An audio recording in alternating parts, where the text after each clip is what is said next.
Green belt. ఈ పరిశ్రమ నందు 29.5 లక్షల రూపాయల ఖర్చుతో 33% గ్రీన్ బెల్ట్ డెవలప్ చేయబడుతుంది.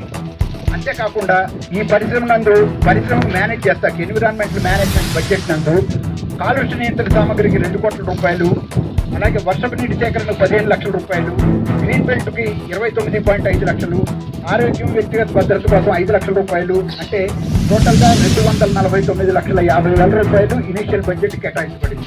అలాగే ప్రతి సంవత్సరం వాటి మెయింటెనెన్స్కి మరమ్మతులకు గాను 1,71,50,000 రూపాయలు కేటాయించబడింది. ఇక సామాజిక భద్రత ఈ పరిశ్రమ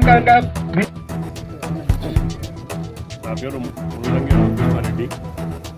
నేను పోతంపల్లి విలేజ్ మాజీ సర్పంచ్, ఆల్ ఇండియా పంచాయతీ పరిషత్ వైస్ ప్రెసిడెంట్. ఈరోజు ఇక్కడ జరిగే ఈ ఫ్యాక్టరీకి ఏదైతే అనుమతి కావాలని చెప్పి పబ్లిక్ తీర్పు కోసం ఇక్కడ తీసుకొచ్చారో దీంట్లో వాస్తవం లేదు.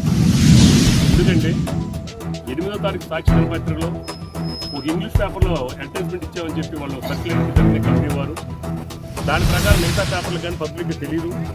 తర్వాత గ్రామ పంచాయతీలు కూడా పోతంపల్లి, గౌరవరం, భీమవరం గ్రామ పంచాయతీలు కూడా నోటీసులు సర్క్యులర్ చేసేస్తుంది.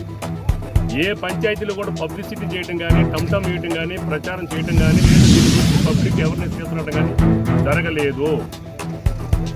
కేవలం తూతూ మంత్రంగా అనుమతి పత్రం తీసుకొని ఫ్యాక్టరీ మొదలు పెడితే ఈ ప్రాంతంలో వాసులందరికీ ఉద్యోగాలు వస్తాయి, పెట్టుబడులు డబ్బులు వస్తాయని చెప్పి అనుకుంటారు తప్ప పబ్లిక్ మాయ చేయడం తప్ప ఉండేది కాదు. దీని పరిధిలో సుమారు 20,000 జనాభా ఉంటే 200 మంది జనాన్ని కూర్చోబెట్టుకొని వారి ద్వారా ప్రజాభిప్రాయ సేకరణ పూర్తయినట్టుగా తూతు మంత్రం తయారు చేసుకుంటున్నారు. మిగతా జనపత్రికలు అవసరం లేదా? అవి పబ్లిసిటీ చేయవా?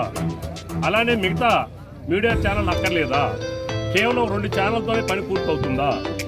అసలు ప్రజా తీర్పు అంటే అర్థం ఏంటి? ఈ కంపెనీ వారిని ఎవరిని మభ్య పెడుతున్నారు?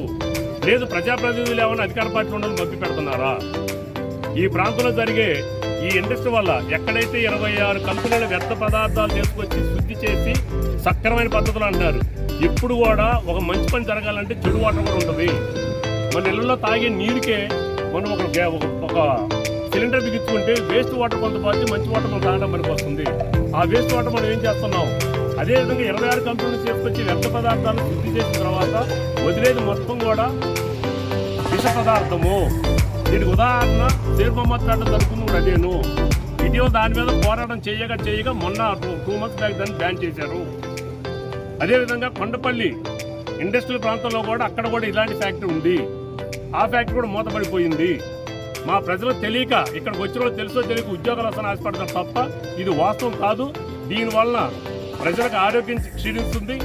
అదేవిధంగా ఆ వాటర్ కలుషితం అయితే పశువులు చనిపోతున్నాయి, మనుషులు చనిపోతారు, కిడ్నీ ఫెయిల్ అయితే ఊపిరితిత్తుల్లో నిమ్మొస్తుంది, రకరకాల వ్యాధులతో అధోగతి పాలవుతారు. కాబట్టి మరొకసారి పబ్లిక్ మొత్తం తెలియచేసి చట్ట ప్రకారం ఏం చేయాలో ఆ విధంగా ప్రజాభిప్రాయ సేకరణ జరగాలని చెప్పి నేను డిమాండ్ చేస్తున్నా.